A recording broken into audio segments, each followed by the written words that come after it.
లైఫ్‌లో ఎంజాయ్ చేయాలని దీర్ఘంగా ఆలోచిస్తూ ఉంటే, ఆలోచించడంలో పిచ్చోడిలా అయిపోతున్నా. చూడండి మీరే. ఇంతలోనే మా ఇంట్లో ఒక డబ్బా కనిపించింది.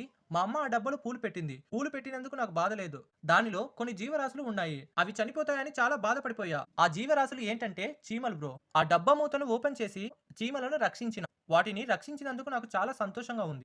చీమలను రక్షించిన సంతోషంలో బయటికి వెళ్లి మా ఇంటి మెట్ల పైన కూర్చొని ఉన్నా. నా వెనకాల ఉన్న డంచిక్ గాని చూడండి ఎలా చూస్తున్నా. గత జన్మలో వాడు నాకు ఫ్రెండ్ అంట. వాడు రోజు నాకు గుర్తు చేస్తూనే ఉంటాడు. అరే నేను నీ ఫ్రెండ్ రా అని. మా అమ్మ కూడా నాతో చెప్తుంది. "అవునురా డంచిక్ వాడు నీ ఫ్రెండు" అని మా అమ్మ నాకు చెప్పింది. చెప్పిన వెంటనే నాకు మైండ్ బ్లాక్ అయిపోయింది.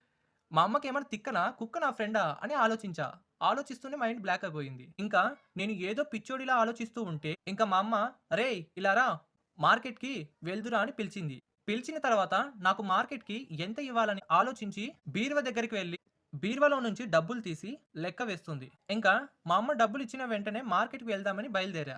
వెంటనే ఇంతలోనే ఈ డంచిగాడు మళ్ళీ ఎదురయ్యాడు. "అరేయ్! నవీన్ నేనురా ముత్తును. ఈ జన్మలో నువ్వు మనిషిలా పుట్టావు. నేను కుక్కలా పుట్టాను. అందుకే నువ్వు గుర్తు పట్టలేకపోతున్నావురా. ఒకసారి ఆలోచించురా" అని వాని కుక్క భాషలో చెప్తున్నాడు. నాకేం గుర్తు రావట్లేదు. పోరా డంచిక్ అని వాని నుండి వెళ్ళిపోయా.